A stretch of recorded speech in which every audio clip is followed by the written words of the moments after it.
Hello, everyone. Can everybody hear me? Well, I think you should be all able to quickly read me. I am just getting this set up. So let's see. It looks like I am live now. Hello, everybody in India and wherever else you may be watching. Uh, I am right now sitting in Chicago, United States, and giving this talk from there. So, what I wanted to go over with you today, I wanted to take a little bit time and explain to you a few key points about some beautiful coins from the Gupta Dynasty.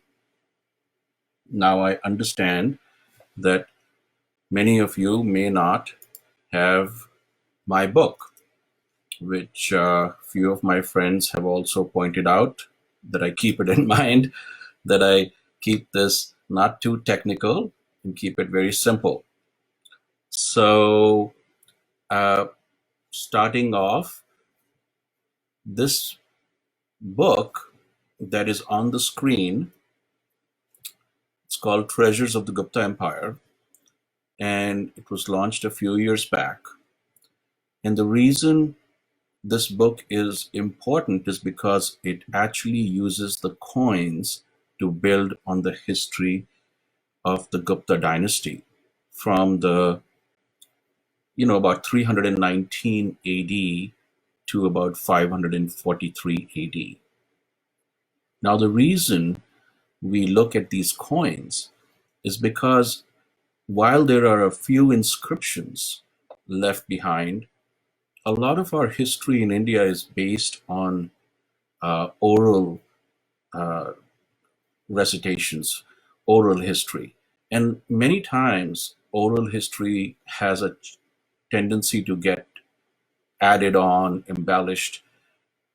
Sometimes we have to look back at actual facts and data to determine if certain events actually happened. And that is why when we look at coins, especially the coins struck by the kings of the Gupta dynasty, it's easy for us to see at that point of time during those days what were they actually trying to what message were they actually trying to impart to the masses, because whatever message they were trying to impart to the masses is what they were actually imprinting on their coin.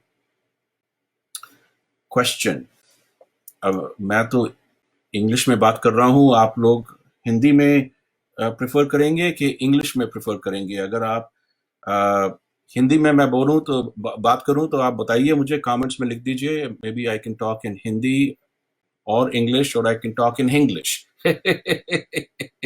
So it is a question of what is better for the audience here that is listening. So coming back, मैं English में थोड़ा बात कर लेता हूँ, and अगर कोई questions हो तो मुझे आप पूछिए, मैं हिंदी में आपको जरूर आंसर कर सकता हूँ अगर आपको जरूरत है. Okay, so what I was saying was, जब हम लोग when we look at these coins, trying to decide whether to talk in English or Hindi, it's confusing.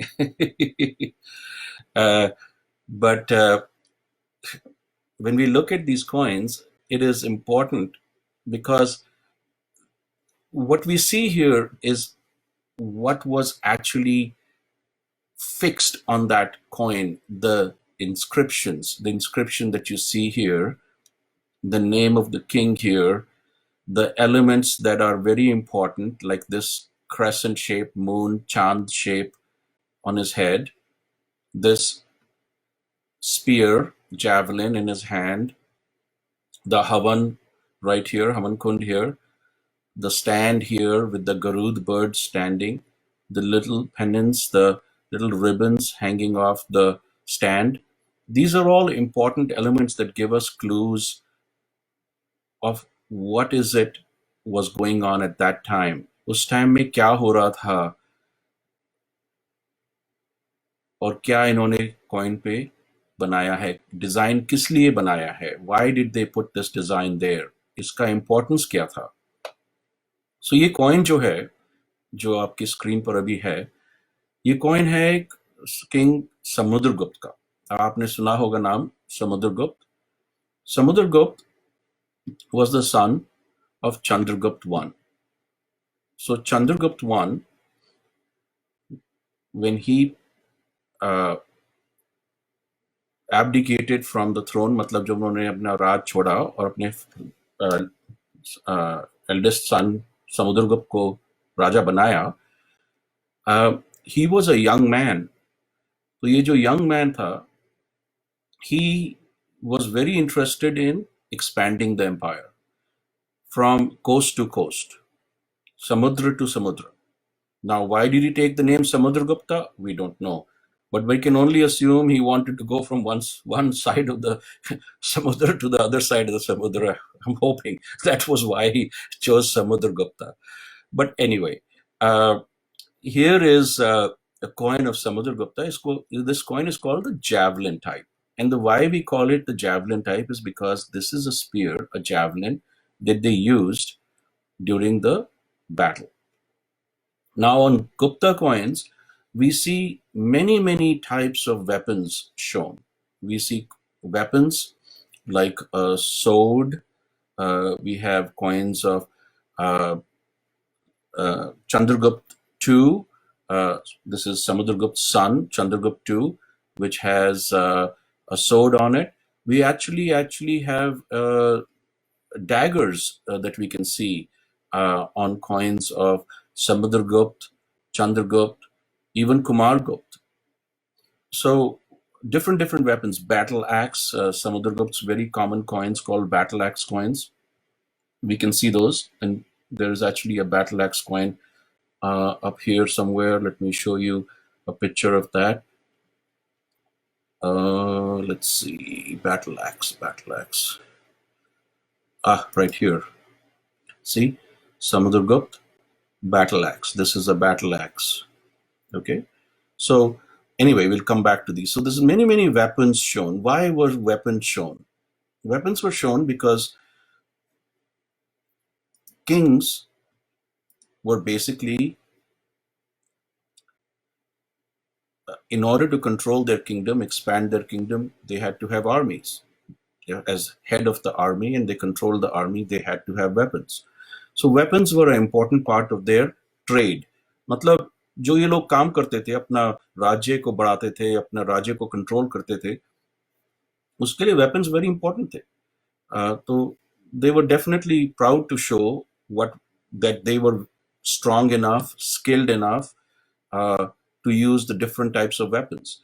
क्योंकि coins पर अगर ये show कर सकते हैं कि they were, very strong kings, then it was a form of propaganda for them.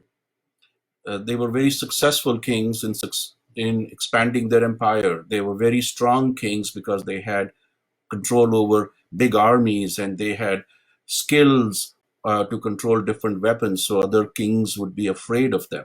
So these weapons were an important part and are shown on these coins. Also, when you look at this coin, for example, there is the king's name in Brahmi script right here. So what is the king's name here? The Samudra, and then Gupta. So Gupta. So Samudragupta is the king's name is here. So we know this is a coin of Samudragupta. But there are coins that are struck which have no name under the king's arm or anywhere on the coin. So this is what you're looking at, is the front of the coin, which we call obverse. Why would there be no name? Because sometimes coins were struck, they were so common and popular that people would recognize them as a coin issued by the royal authority. And the royal authority at that point could have been a king, it could have been the actual royal authority of that entire dynasty. So, you have kings of Kumargupta where there is no name on the under his arm, but in the back it has his Baruda. So some other coins here, for example, here is a coin issued by a king called Chandragupta. So Chandragupta, अब आपने सुना होगा नाम चंद्रगुप्ता, तो Indian history में it's a very common name. It was goes back to 300-400 years before, 500 years maybe before Chandragupta of the Gupta Dynasty used it. Chandragupta Maurya was using it prior to him in the times of the Mauryan dynasty. So Chandragupta is a common name, and you have here, you have two coins, and if you look here, you have the king in a very crude style, I would call it, holding a long shafted arrow and a bow. So this bow, with the bowstring right here, he is again carrying a weapon. And what does this coin show us? The coin shows us that this king is ready for battle. He's ready to engage additional armies, additional kings. He's ready to expand his empire. So this is a very militaristic style coin. And this coin of Chandragupta has on the back of it, so this would be the obverse, and then this would be the reverse, the back of the coin. आगे coin के आगे का front है ये, और ये back है. Okay, so on the reverse, इसको हम reverse कहते हैं. Reverse में there is a lady sitting on a bench, 4 legs of the bench, and we call this bench, we assume it is a throne. Why? Because in the back here, we can see a back to this throne. So she's sitting here. She's holding in her hand this element. This design element is called the pasha. And then this is a cornucopia. Cornucopia is also called a horn of plenty, which is a symbolic representation of a goddess that is holding and bringing good fortune. She can bring good tidings, good fortune. So this is a cornucopia device. This is a pasha. This is a goddess seated on a throne on the reverse here. And then पीछे क्या लिखा हुआ है?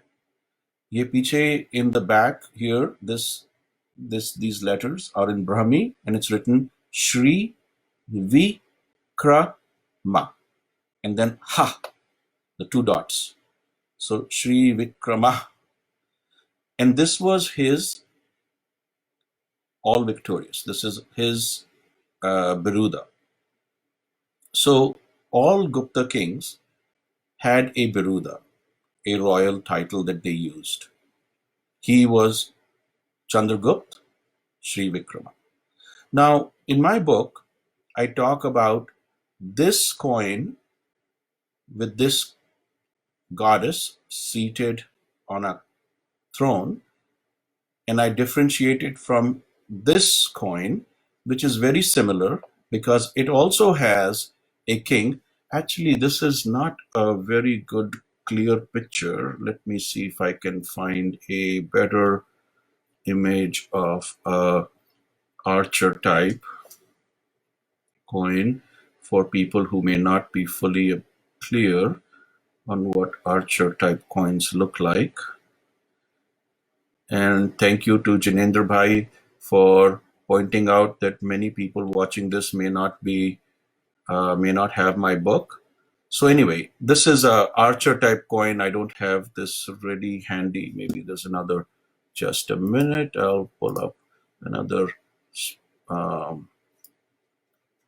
PowerPoint.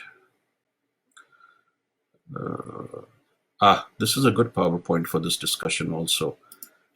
So you will see, these are, let's see, let's come back here. This was a good one. See how you have a archer type. He's holding a bow. He's holding a bow. Here you can see the arrow in his hand right here. Let me expand this a little bit. So this is a coin of Chandragupta II. So Chandragupta, let's just say he's Chandra. So why? Because under his arm we can make out the letters Chandra. Okay, Chandra, same. And then there is a script here, a legend. And then on the back it says Shri Vikrama. So for right now, we're not going to worry about this legend this is the same legend on these coins. But for right now, we're just going to stay focused on the front and the back. So in the front, and there are many, many types of designs we see on this archetype. And the back, we see, a very similar representation. Either the goddess is seated on a throne or a goddess is seated on a lotus. Here you can see the lotus petals, right? Okay. So lotus petals, she's seated, and she's also holding in her hand a lotus flower. So what does this mean? Why are these two? The question is, are these two issued by the same king, right? This is a very crude style. This is a little bit more refined style, correct? A very crude style of a goddess, a refined style of a goddess. Who are these people that we see represented here? So if you look at that question and you go forward, you'll see that these two different types of coins, we have called them a goddess on throne and goddess on lotus. Both are archetype coins. That's the differentiation. इसमें difference क्या है? ये goddess है throne पे बैठी हुई है and ये goddess lotus पे बैठी हुई है. Correct? Okay. Now going forward, you'll see that both of these coins say Shri Vikrama. तो अब श्री विक्रमा किस किंग का बिरुदा था?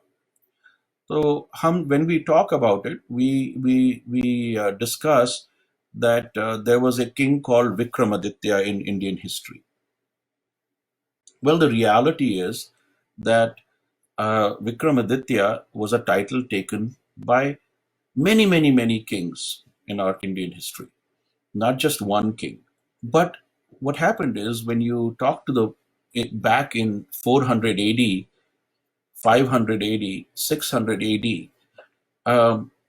people, they didn't have this WhatsApp and Facebook. They basically just listened to stories, and they listened to this king called Vikramaditya. So in their mind, in going back hundreds of years, there was a very powerful, benevolent, very good king called Vikramaditya. And because so many kings took the name Vikramaditya, that concept of Vikramaditya became all encompassing. And if we trace this back, we find that Vikramaditya was actually going back all the way to 57 BC. That's the earliest we can track it to, based on inscriptions. And Sri Vikrama, as a title, as a biruda, was used by many, many Gupta kings, starting with Sri Vikrama, used by Chandragupta I. Even on Samudragupta's coin, we find Sri Vikrama, and I'll discuss that a little bit more detail, because today on one of the groups and group discussions, people were questioning this Sri Vikrama. Why is that on a Samudragupta coin? There is, there is Chandragupta II, of course, his Samudragupta son took on the title again, Sri Vikrama, and just had many variations of it. Ajita Vikrama, Chakra Vikrama, Simha Vikrama, Vikramaditya, all these. Then Skandagupta, who was Kumar Gupta's son. In between, we have Kumar Gupta right here. Kumar Gupta right here. I have it flipped. Kumar Gupta also had coins with Sri Vikrama on it. Then Skandagupta had it. Then Chandragupta III and IV had it. Buddhagupta had it. So this is a title that was commonly used. It was not exclusive to one king. And the reason I mention that is, many times people, when you're talking, whether it's historians, sometimes people who are discussing coins or just folklore, will refer to a specific king because he's referred in his inscription. He uses Shri Vikrama or Vikramaditya or some version of the term Vikrama and says, okay, if we read this, that means that is this king. And that is a wrong assumption, false assumption. Okay. Why is this important? It is important because when you look at coins, I was in Bangalore in February, and there was this coin for auction. It is a very rare coin of Chandragupta seated on a couch. The four posts, the other posts are off. He's sitting on a couch. And in the back, it says Shri Vikrama. And then the auction house had listed that on the basis of the title Shri Vikrama, which is readable on the reverse of this specimen, we attribute this coin to Chandragupta. मतलब because ये श्री विक्रमा लिखा हुआ है, हम इसको चंद्रगुप्त कह रहे हैं. And मैंने यही बताया था, I said that this, just because ये coin पे पीछे श्री विक्रमा लिखा हुआ है, इसलिए आप ये नहीं कह सकते, you cannot say that this coin was Chandragupta II. So that is why I made this talk and discussion, and I'm using this talk and discussion as a basis of starting off these talks on Facebook. Okay, so let's look at this coin. These are titles that were used, birudas that were used by different Gupta kings, right? So where is the first coin, earliest coin of the Gupta dynasty that we find that had the title, the biruda, Shri Vikrama used on it? Well, it is a very, very rare coin type, and it is this one. This is the first coin ever struck in the Gupta dynasty. Now you have to remember, in the Gupta dynasty, which lasted 243 years approximately, they struck millions of gold coins, literally millions of gold coins.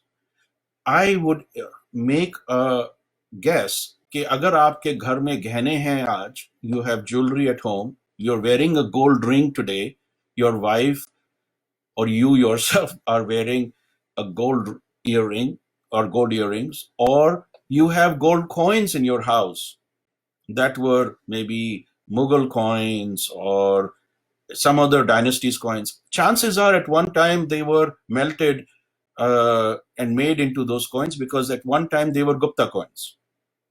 And prior to that, probably Roman coins.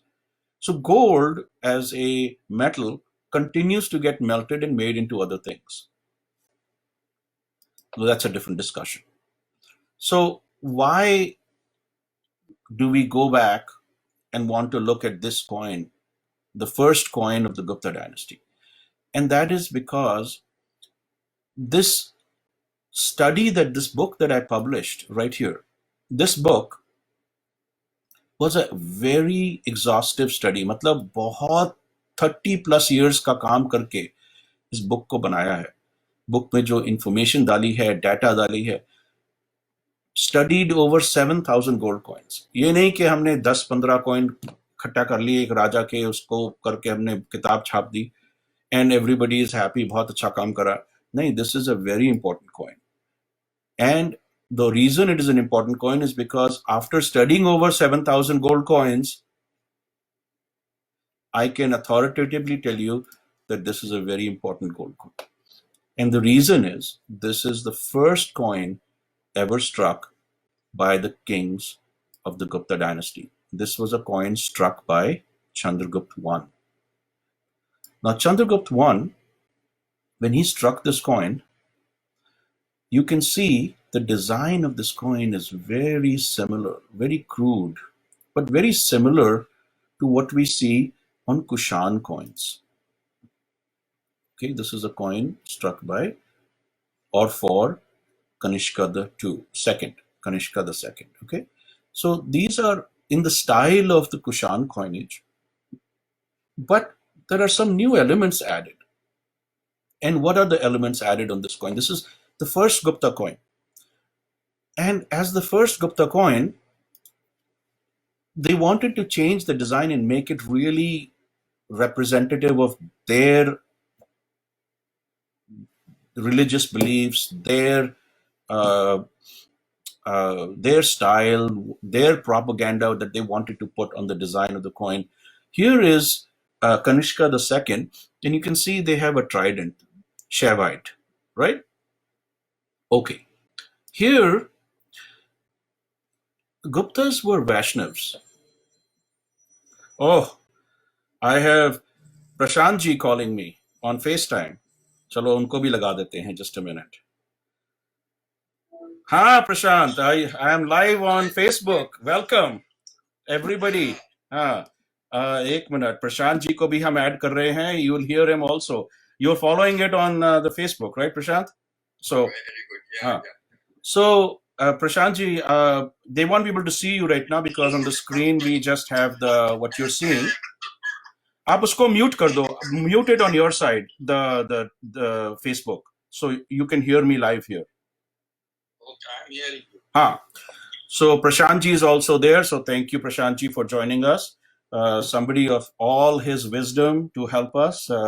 And he's looking mighty fine and rested in the isolation. Ek minute, let me bring it up so they can also see you. Ek minute, Prashant ji, I will bring you live into this. Ek minute. Use camera. Answer them all at one time.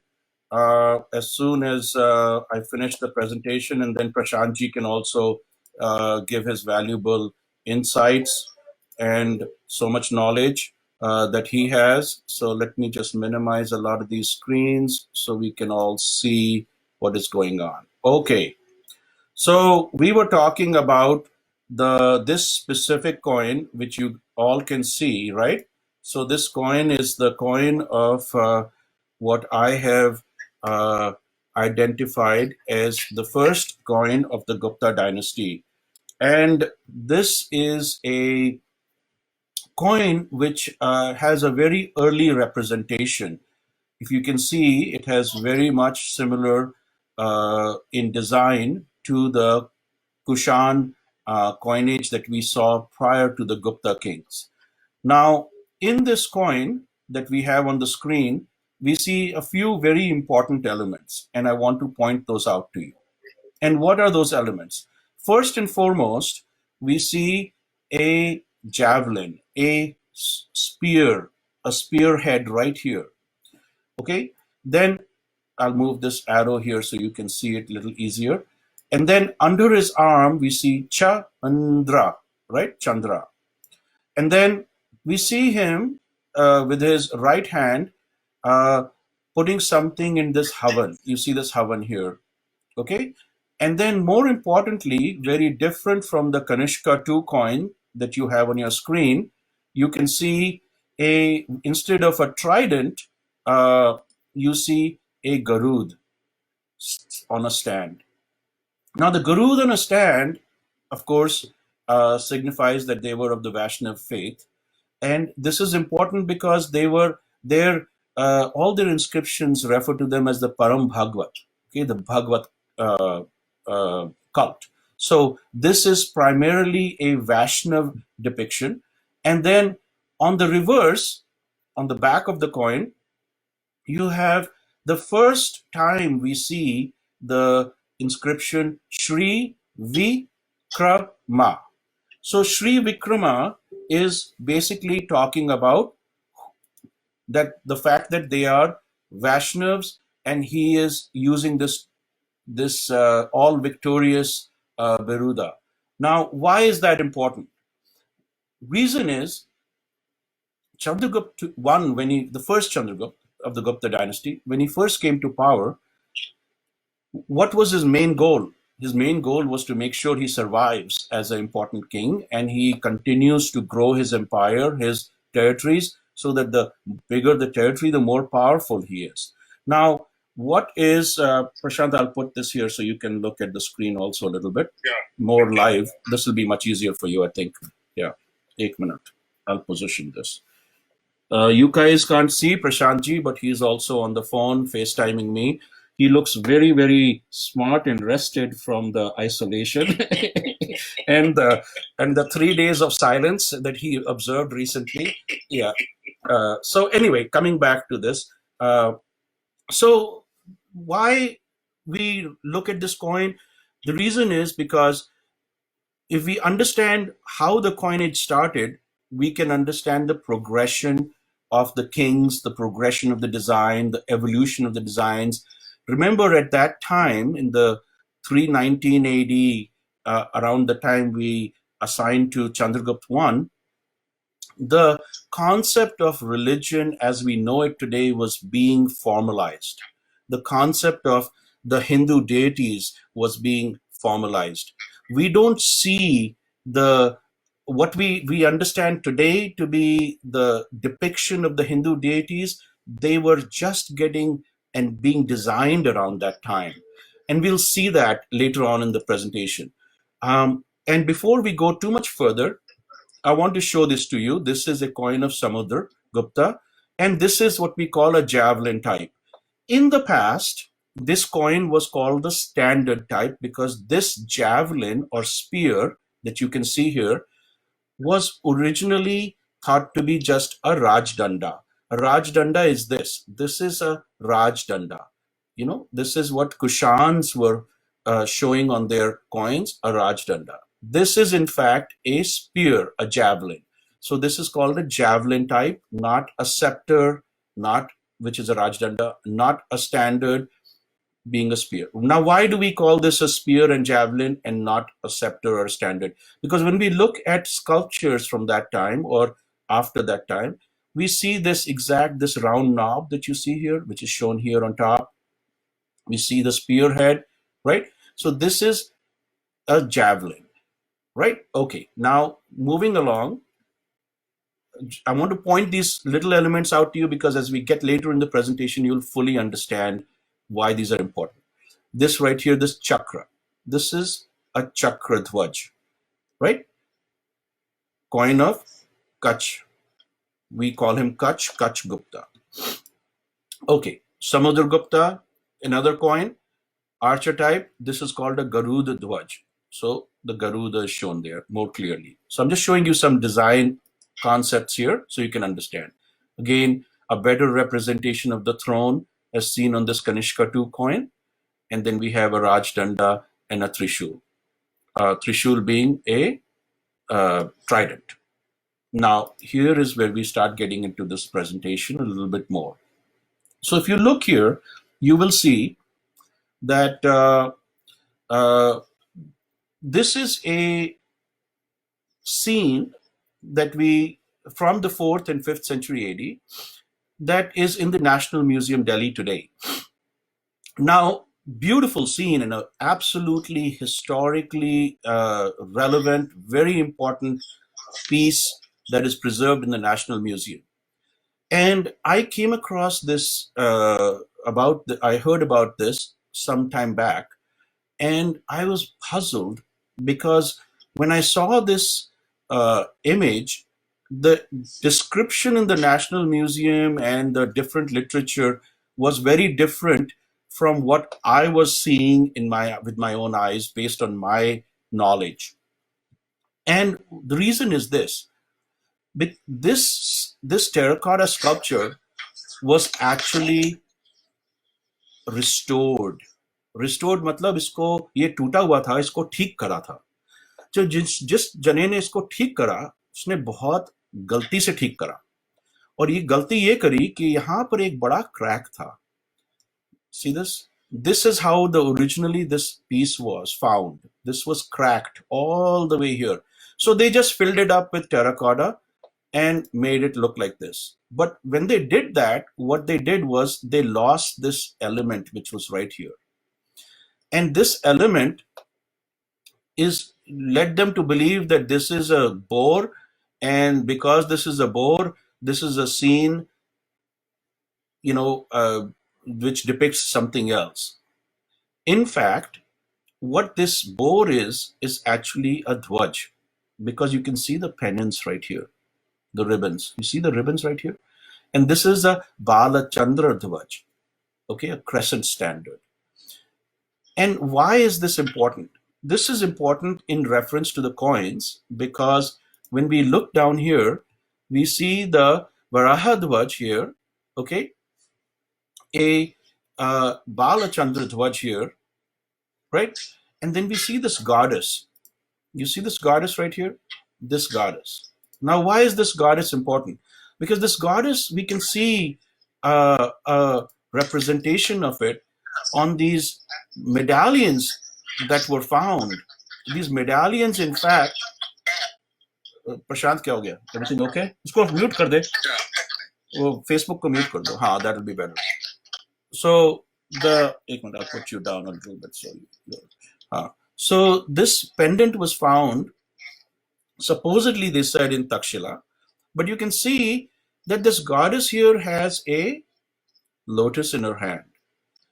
And this is also a somewhat depiction of a lotus, but on top she has a bowl, and the bowl has fruits in it. So it is a concept of a cornucopia being developed with the lotus. So this is a very early depiction of a concept of a goddess of fortune, a goddess of plenty being shown with a lotus. Why is that important? Because here, this coin, this sculpture also has something very similar. Now we can only assume that this sculpture and this coin are the similar representation. That's what it looks to me, but it could be, it could not be. But we see a little stalk here, lotus stem held by the goddess. Who is this goddess? Is she a Lakshmi depiction?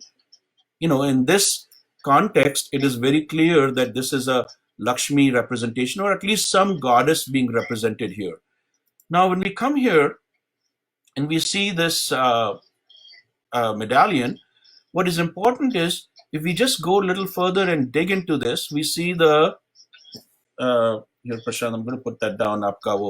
We see this medallion. We see the cornucopia that you can see, which is the same as we've seen on some of these gold coins, right?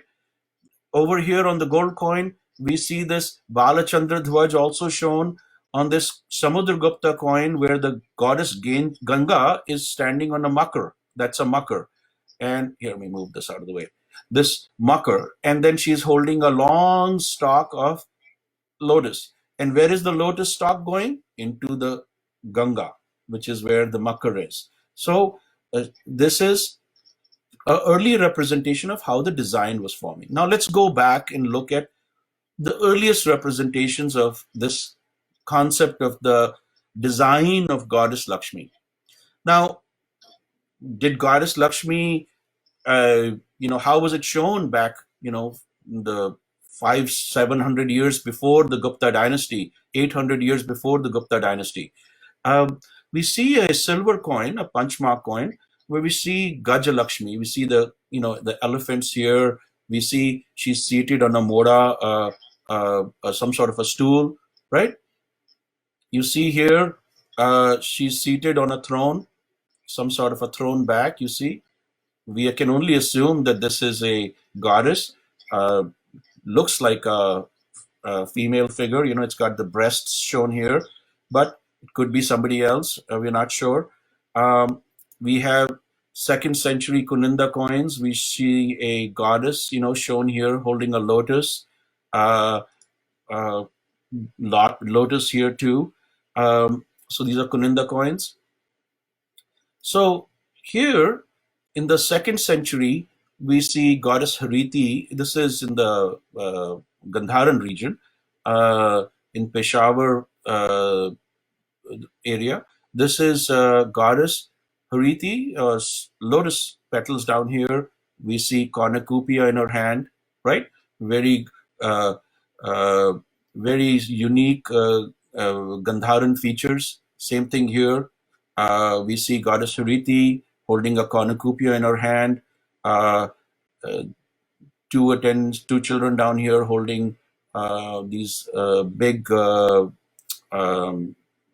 urns with coins flowing out.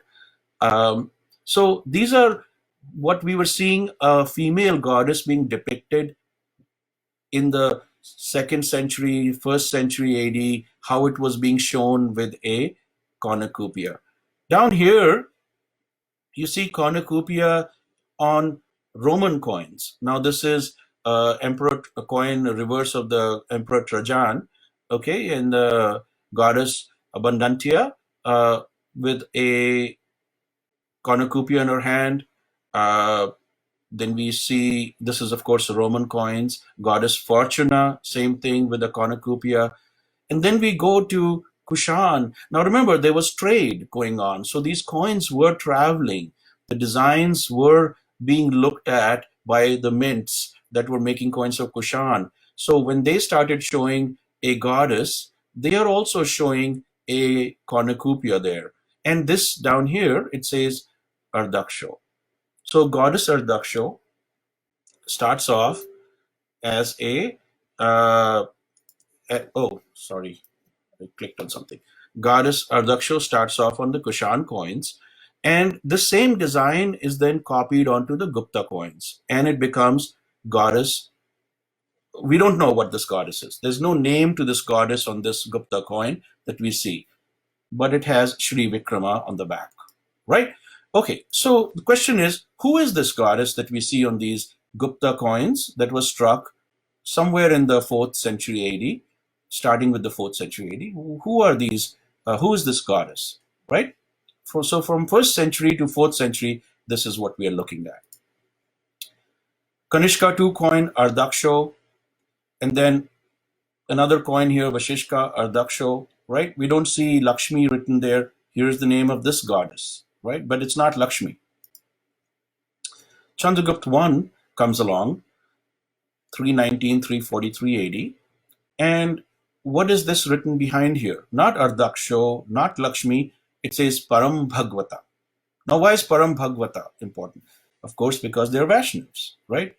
And you see, let me just go back here just a minute, right? So, but what is important about this is this goddess is the same representation. She's sitting on a 3-dimensional couch on the Kushan coins. She's sitting on a couch here. There's a throne back here. Very just a crude representation. They're still trying to figure out how to depict their version of their goddess, but they're copying it from the Kushan coins, right? Okay, here we have a coin also of Chandragupta I, and this is a goddess seated here on a throne back. Throne back is right here, throne right here. She's seated. The design is getting a little bit better than this original crude design. It is getting a little bit more formed. You can see, of course, in the picture you can't see it, but on the actual coin, when I hold it in my hands, I can see the eyes, I can see the nose, I can see the chin, getting worn out, but it is getting formed. We are seeing that with age that happens with the coins. So we are seeing these design elements starting to appear.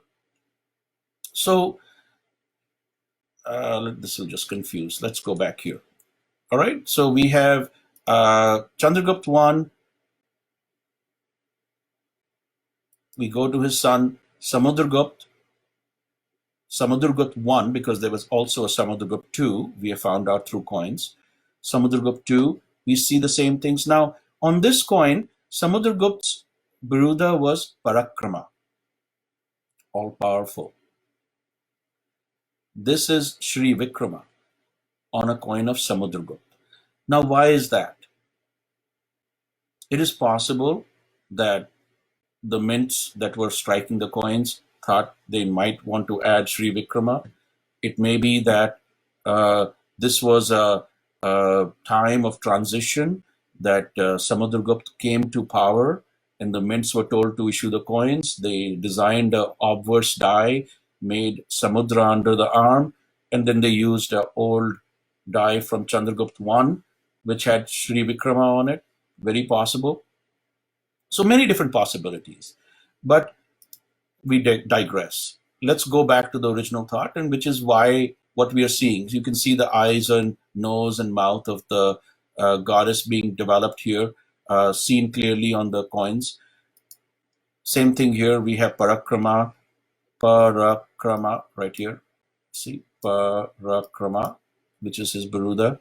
Samudragupta, another coin. So when we come down here, we see the goddess is slowly developing, but she is continuing to still be in the old style of the Kushan style, which is the cornucopia, the couch. There is a some sort of a symbol back here, uh, and the designs in the front, which is the obverse, is where the mints are really spending the time developing new designs, new innovative designs.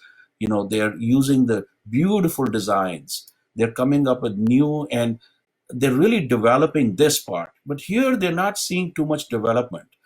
Now, what happens is over time, as the Samudragupta expands his empire, and basically takes over a good portion of North India under his control.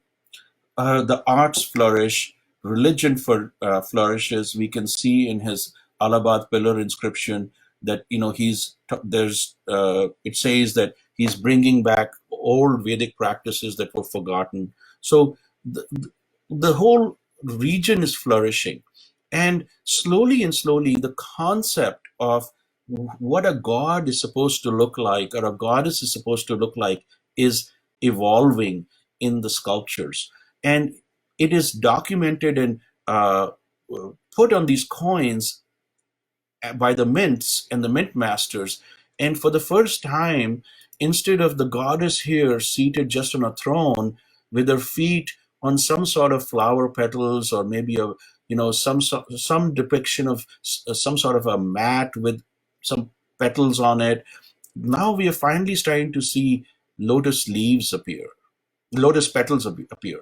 And these lotus petals start to help us understand that this evolution of the goddess is now getting more and more in line with uh, the Hindu thought process, the Vedic thought process.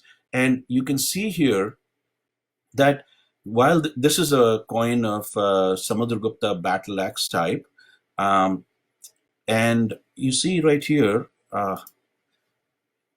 go back here. This is just a pasha in her hand, right? And then we get here, we can see coins or some dots here. Now, what is that? So that is possibly a depiction of this goddess being Dhana Lakshmi. The different versions of Lakshmi that are in our uh, in the Vedic description. And then we have, for example, here we can see the goddess developing from not just having the petals under her feet, but also now this cornucopia, which was right here, has now changed into a lotus bud, right? And the lotus bud is slowly and slowly becoming very much closer to what we now know as Goddess Lakshmi, how Goddess Lakshmi is shown today. So this right here, little later on, we see that lotus bud is now actually developed into a close to a different type of a lotus flower. See, lotus petals, lotus flower, coins being held in a bag, possibly. So this is how we see the evolution of a goddess captured on gold coins from that region. So to recap, you've got goddess Ardaksho, a goddess Ardaksho in a form on we don't know if this is goddess Ardaksho, but some sort of a goddess. Another goddess, this is Chandragupta I, this is Samudragupta. Then Samudragupta, as he expands his empire, battle axe coins, he's expanding, he's depicting himself as being the all-powerful king, expansionist phase of his military campaign. We are starting to see the cornucopia starting to disappear and become the lotus bud.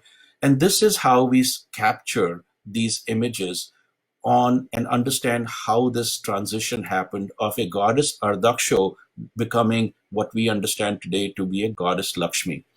So about 378, let me just look at some comments here. Anybody else has comments, please, questions, please ask. Before I go further, Prashant, can you hear me?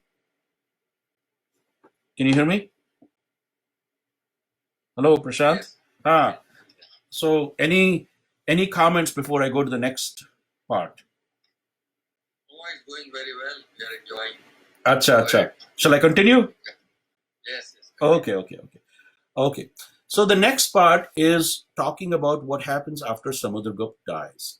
So Samudragupta dies around 378 AD, and unlike how he came to power, when Samudragupta came to power, uh, the Allahabad pillar inscription actually talks about the transition of power from Chandragupta I to Samudragupta was very peaceful. It was something that was done with a lot of honor.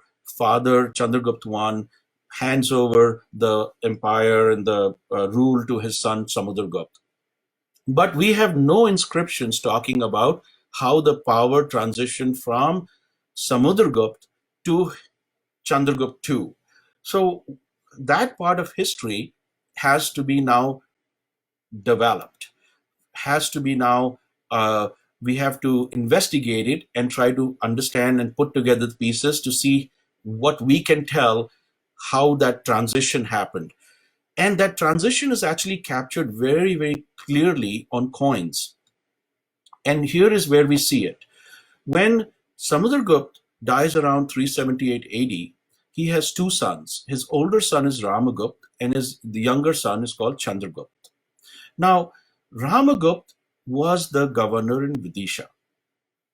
And why is Vidisha important? Vidisha is important because it's the center of the country, and that was the center of the trade routes from east to west, from north to south, right in the right center. Whoever controlled Vidisha in that region basically controlled the trade between all over India. Now, when we look at history, we find that every uh, king of the Gupta dynasty either put somebody very close to them, a relative, a son, a brother, uncle, somebody as governor of Vidisha. And they put them there because that was how they were able to make sure trade flourished and continued without getting interrupted. Now, Ram Gupta was the governor of Vidisha at that time, and he is minting, he's striking small, we see small little tiny copper coins with his name Ramagupta on it, and a Garud on the back of it. He has not really struck any coins in gold because he is not the king. But suddenly, I think Samudragupta dies, and we have a vacuum for the power of the Gupta dynasty, the Gupta throne. And there is this is when we start seeing these coins of uh, this king called Kacha. It says Kach right here uh, on the front. Start coming together, and he's holding a chakradhvaj. Now we see that this chakradhvaj is not has got nothing to do with the Garuda, and it is very unusual to see this coin. And this goddess that is back here, she's not on a throne, she's not on a lotus, she's holding a cornucopia and a flower. So we have to wonder, what is this? What is this? This representation. What is it showing us? Well, what is it? What it is showing us is that once the vacuum was created after the death of Samudragupta, we see Ramgupta issue these coins taking on the title of Kachgupta. Remember at the beginning of the Gupta dynasty, we have Ghatotkacha. So he's taken this name from his, I think it would be great grandfather. Um, one, two, three, great grandfather. Uh, Ghatotkacha, and he's taken the name and he's issuing these coins, but these are very similar in design from what we see coming out of the Vidisha area, the mint in Vidisha. And that design is very characteristic of this Kushan style, very characteristic of this, this headgear that you see, the large earrings. This is very characteristic of that region. So these coins are being struck in Vidisha by Ramgupt under the name Kachgupt because he has not yet taken control of the Gupta capital in Kannauj, where the royal mint is. And it's only, and these coins are pretty numerous. We find them quite a lot in that region, all the way from the Ujjain all the way up to Rajasthan. That belt, we find quite a bit of these.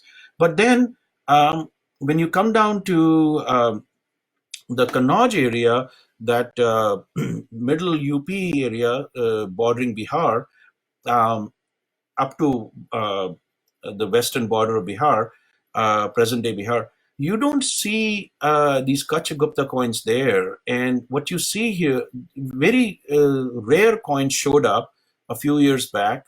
And this coin, there are only three or four of these coins known. And this coin actually had Kach on down here, but it also had a Garud. And this Garud signifies to us that, and if you look at the design also, it is very characteristic of the royal mint that was issuing coins of the finest quality for the Gupta dynasty, Gupta kings. This Garud shows us that he has now taken control of the Gupta Empire, and these coins are being struck by the royal mint. So one can assume that for a very short period of time he had control, and at which point these coins were struck for him. Now, only three or four coins of this particular style have been found, which shows to prove that he didn't last too long as a king, and he was assassinated very early in his after capturing the throne at Kannauj. Now, what happens is the whole story that you read history books, you write, you hear this narrative um, in history books that uh, Chandragupta II, fought the Shaka king and captured. The Ram Gupta had surrendered and given his wife as a hostage, and Chandragupta went in as a dressed as a whatever into the Shaka camp, military camp, killed the king, got Ramagupta's wife back and married her, and etc. etc. It's coming from this play called Devi Chandragupta, uh, which is actually just propaganda. It is basically uh, a shame. Chandragupta II's uh, uh, uh, attempt to basically whitewash history and to cover up the fact that he actually killed his older brother to take the throne and become king. Now, this was a very common practice. This was a very common practice for all dynasties to basically, I'm sorry, I shouldn't say all, a very common practice in ancient times for a sibling or a son or somebody to gain power by killing off the king. And it could be a nephew for that matter. And in this case, we see a sibling fratricide where the younger brother Chandragupta II has killed his older brother Ramagupta to become the king, and he now becomes the king and issues coins under his name, which is again Chandra. Now, why is this coin important? Because the design here changes from, you see, we were talking about Lakshmi, we were talking about the goddess. She's holding a flower here, which is more like a daisy flower, not really a lotus flower, but struck by the Ujjain mint. But by the time the royal mint issues it, she's holding a uh, flower that looks more like a lotus flower. Now, when Chandragupta II's coins get struck, and of course this is a coin struck much later in Chandragupta II's reign, the design is more developed. It actually has the goddess holding a lotus flower, but she is seated on a lotus. she is not seated on a throne. She's actually seated on lotus. Now, when we study these coins, we do see many coins in between from the slow transition of the throne disappearing. Uh, so here we can see the transition, how I'd shown you the lotus flower being developing, lotus flower showing up on Kach Gupta's three coins that were issued by him from the royal mint, and then finally the transition to Chandragupta's coin. Now, all of this is great, but how is this relevant to our discussion? Relevant to our discussion is because this coin, which was on in the one of the auctions, showed that on the basis of Sri Vikrama, we can call this Chandragupta II. And my point was, this only came about much later. The fact that there is this is a coin that is not a coin of Chandragupta II necessarily, but possibly Chandragupta I. Now, when we look at Chandragupta I's coin, we see that he is shown on, the goddess is shown on a throne. And when we see coins of Chandragupta II issued of the couch type, she is shown holding like this. She's shown seated very differently. Why? Because we have Chandragupta I coins which have the goddess seated on a throne, which is very similar to the transition coins that we see from Samudragupta. Now, Samudragupta, this is a battle axe type. We're seeing a lotus being developed. She's seated on a throne. And once Samudragupta dies and Chandragupta II comes in, then we see the transition of the coins showing the goddess seated on a moda, slightly more developed, very, very similar to the design that we see of some lyrist coins where the goddess is seated on a moda and holding a cornucopia. Here it changes into a flower. I think I'm going too fast. Prashant, am I going too fast? I think I may be going too fast. I have to slow down. Huh? Huh? You probably. Are you going to take up all the kings today? Am I trying to take what? All the entire dynasty?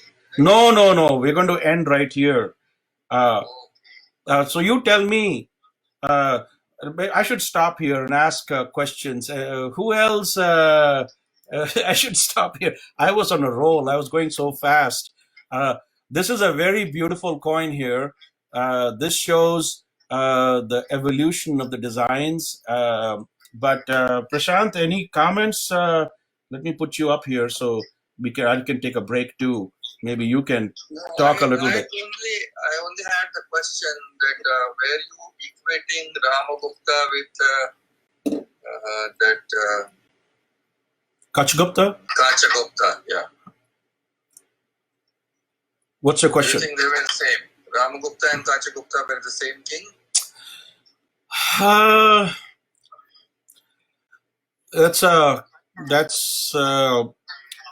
It's a good question. I think it is to my study. Yes, that's what I've written in the book.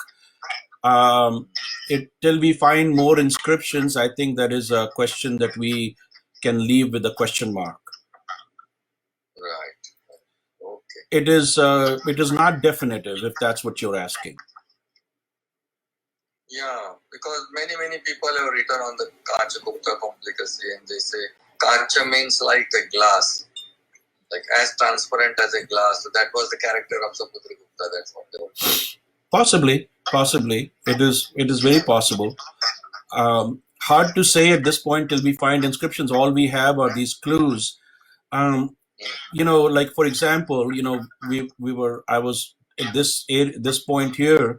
We have a coin of Samudragupta Lyris type, and on this Lyris type, we show the goddess seated on a stool holding a cornucopia. 50 years later, we see a coin of this coin of Chandragupta seated on a mora, but she's holding a lotus. Now, it is fair to assume that there was definitely some time between this coin and this coin. And if that is the case, then it should be a clear assumption to say there was some time between this coin and this coin. You cannot say this coin and this coin were struck by the same king. Can you? No. Okay, so if you are agreeing with me that this coin was struck by a different king and this coin was struck by a different king, then the assumption that this is Chandragupta I and this is Chandragupta II holds water. Same way, if we look here, let's come back here. Well, before we go to the next section, let's talk about this. This discussion of, let me go back here just a minute. Sorry, I'm jumping. This discussion of who issued this coin of goddess seated on a throne and a goddess seated on a lotus, in my opinion, and I spent probably 50, 60 pages in the book discussing this, is that these are issued by two different kings.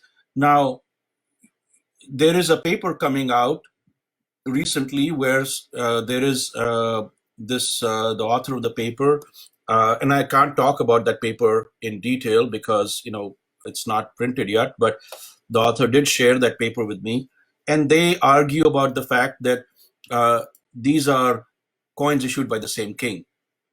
And the problem with that is we cannot pick and choose when we make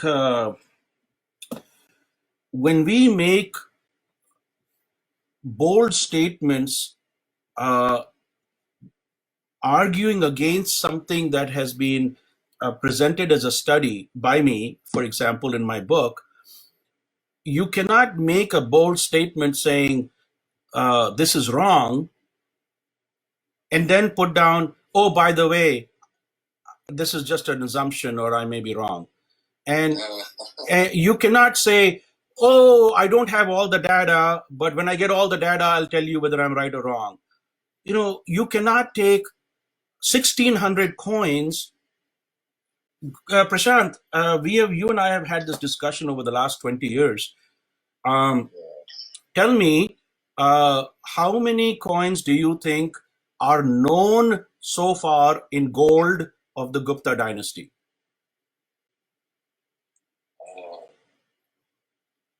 Maybe 5,000.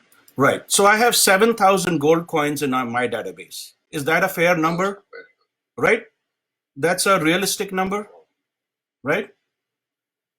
Is that correct? That's an immense number. That's an immense number, but it is realistic, right?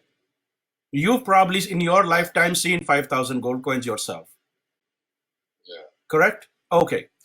So if you have seen 5,000 gold coins and you have somebody that comes and puts a paper and says, I am publishing this paper arguing about the fact that these two coins are struck by by the same king, but by the way, my study is only based on 1,600 gold coins, what would be your reaction? Yeah. That would, naive. huh? The person is quite naive. Person is quite naive. Person is quite naive to say, I am having a whole discussion based on 1,600 gold coins, but I've left out 5,400 coins that are additionally available.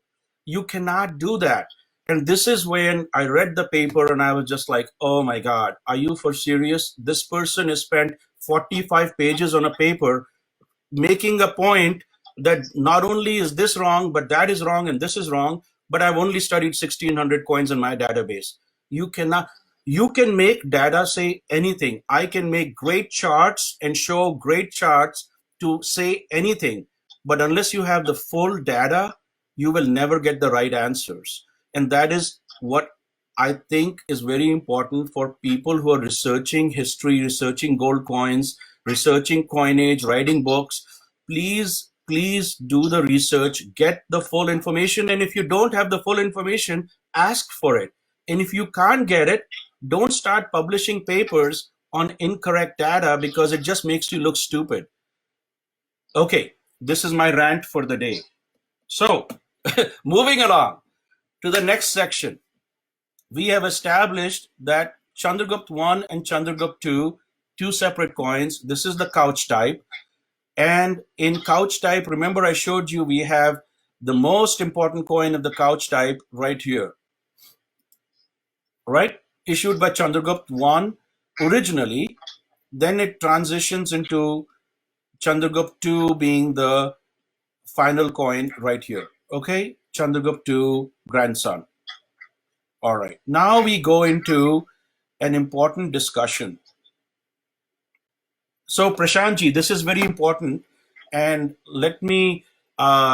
They can't see your face, but they can definitely hear you. I'll put this on because if I stop this, the video ends for whatever reason. What makes a coin rare?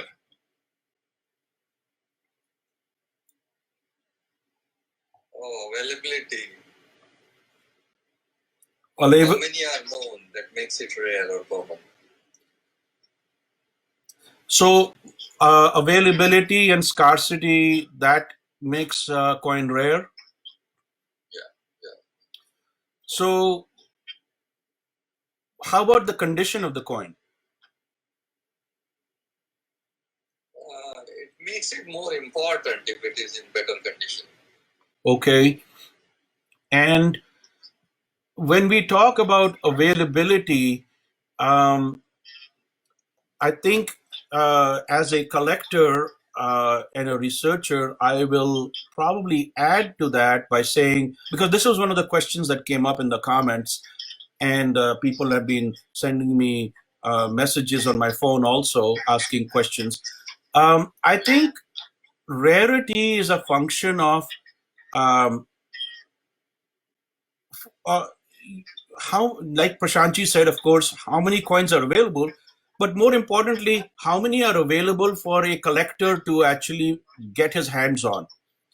I'll give you a great example. This coin, this is a great example. Yeah, let me give you a great example. This coin, the couch type of Chandragupta I. If Prashantji, I'll put this down here.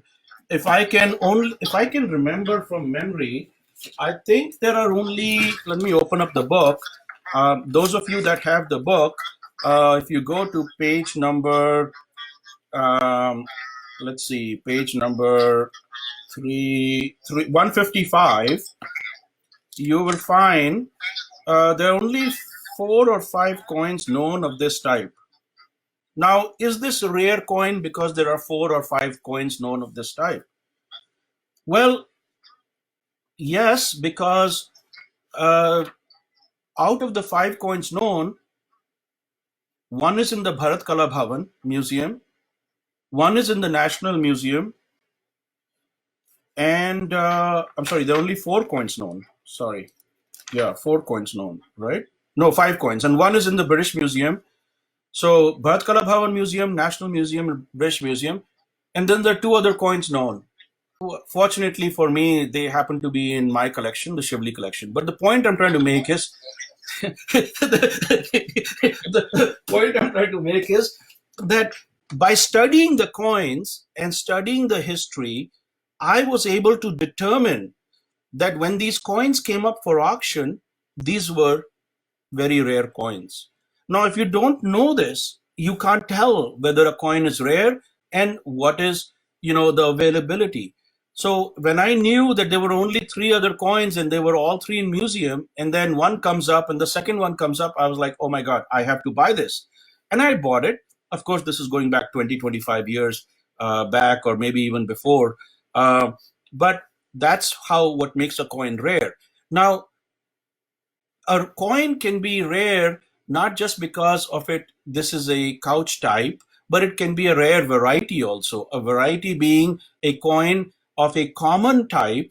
Matlab, archer type is a very common type, but within that type there is some variety where they have added a new design element that makes a coin rare, right? Okay, what other questions do we have? uh, Bhushan Kapadia, he's asking, do we have any overstrikes in case of imperial Gupta coinage? Yes. We do. Prashantji, have you come across a lot of overstrikes? Overstrike, I haven't seen coin of a king overstruck by another king. In silver, we see silver. In silver, yes. In silver, we see. In gold, Kapadia ji, we do not see. In gold, I cannot say I have seen an overstrike. I will, because gold, they generally just melted it and just struck it with something else. Um, Silver we do see. Silver we do see. Very rare though, very rare, but we do come across. But that's not from in my point. Even if you saw that, I wouldn't consider that. That wasn't, because silver could be easily melted too. Um, okay, what other questions? Let's see. I don't want to change the screen here. I know there are a few other questions showing up on the thing, but if I move, I'll probably hit something wrong. Prashantji, any other things you want to add before I go to the next one? No, I think just answer the questions if people have some. Yeah, so Amit Odeshi, he's got a question. He says, Sanjeev ji, I would like to know the importance of a tamga on the Gupta coin. So tamga is, for people who may not be familiar, so this is a coin of Huvishka the second, Kushan dynasty, and this is the king. He's got a javelin, a spear in his hand, and here is goddess Nana riding a lion, and this is the tamaga. Tamaga is a monarchical symbol that was on the back of coins going back many um, years, followed, picked up by Kushan coins, Kushan dynasty on their coinage, and then Gupta coins also show this. So his question is, is the tamaga only copied as a decorative object used on the reverse without any relevance to the issuing Gupta ruler? Array, Amit ji's written a whole essay here. Hold on. Sir, on Kushan coins, the tamaga is important as it actually identifies the ruler who struck these coins and is directly symbolizing the mint of the issuing authority of a specific Kushan ruler. So, yes, Amit ji is correct. Amit ji has made a good observation, and he's sharing this information and saying that on Kushan coins, Hovishka coins, for example, coins issued by Hovishka always showed a specific series of these symbols. And when we had coins issued by Kanishka the second or Kanishka the first, they always showed or used a specific series of tamgas, like the tamga here. So the question is that also seen on Gupta coins? So the question is a very good question. Right here is a tamga. This is a different type of tamga. Prashantji, your thoughts on this? Yeah, no, I too have the question. If the tamga would definitely signify the mint, or it is something else. So, in the Kushan coinage, that is correct. We do see we definitely see the specific tamga related to the specific coins, specific kings. But in Gupta dynasty, we don't see that. In Gupta dynasty, we see tamga all, continue to be used over and over again between different kings. Now I know some work is being done, and a few people are coming forward with different studies on it. So let's see what they come up with. So far, when we see coins struck after Kumar Gupta, we start seeing a specific series of tamgas which start showing up on a lot of the coins. So I'm just quickly finding this picture. I'll put this down and I'll bring this up on the page so we can see this. Just give me 1 second. I'll add it to the PowerPoint so we can show you what that is. Just a minute. These are all the beautiful people who were at Bangalore. New slide. Delete, delete, delete. Quickly insert picture from file. Desktop. There we go. Okay, so this is the Tamga picture, which I think will make it much easier for you all to see. I think that should be on your screen now. This picture will show you, let's see, where is my video? I'm trying to find my video. Okay, so these are the different Tamgas that we see uh, on the various Gupta gold coins that are were known so far when the book was printed. This table was probably made in 2016, I think. Yeah, this was towards the end of the finalization of the book. Book was, of course, released in 2017. Um, so yeah, this is the Tamgas. Do we see these? I don't. We have not been able to find a specific connection between a king and a specific Tamga, but later on, after Kumar Gupta onwards, we start seeing a specific, like this one I've pointed out in the book, shows up. It's also in uh, the metallurgy section of the book. We can see coins of that Tamga being used, but the connection still needs to be studied, and we'll wait for additional research to be done on that. Ashok Singh asks, क्या Gupta coin पर mint mark होता था या नहीं? So आपका question जो mint mark का है Ashok ji, this is I think also related to the question जो अमित जी ने पूछा है कि ये मार्क है, ये मिंट मार्क हो सकता है. It is possible. It needs a little bit more study. इसको करने के लिए it is not difficult. It just needs to be done. It'll take a little bit of time. So yes, this is definitely a project that needs to be undertaken. What other questions? Any other questions before I end this? Prashantji, your beautiful picture is not in this. Huh? I missed it. Yeah. You were not in. You were in Bangalore, but you didn't come and visit us. All these wonderful people were there. Yeah, great. So all of these people were there. This, by the way, do you know who this is? This is in India. Everybody in India should pay big respects to this. This is Lieutenant General and Mrs. Kamath. Lieutenant General Kamath was one of the most decorated people in Indian Army, and he is right now in Bangalore.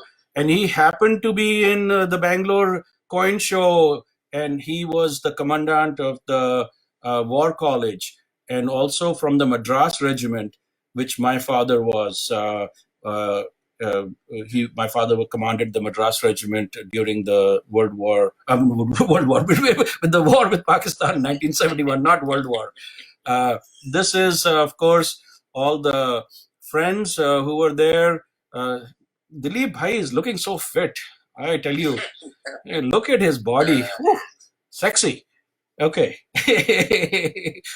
Just making fun of him. Chalo bhai, everybody, I hope you are all keeping safe.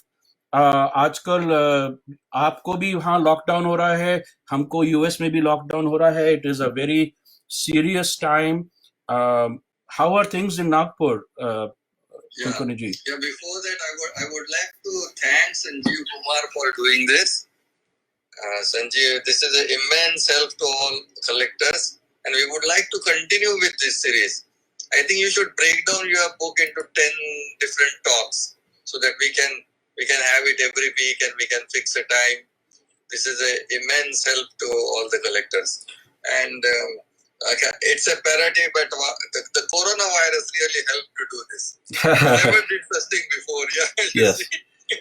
No, I. We are stuck at home. We are trying to invent all this. Yeah, no, if people want me to do this, I will definitely take the time out and try to spend time. I think that's a good idea to take a certain section of the book and discuss it.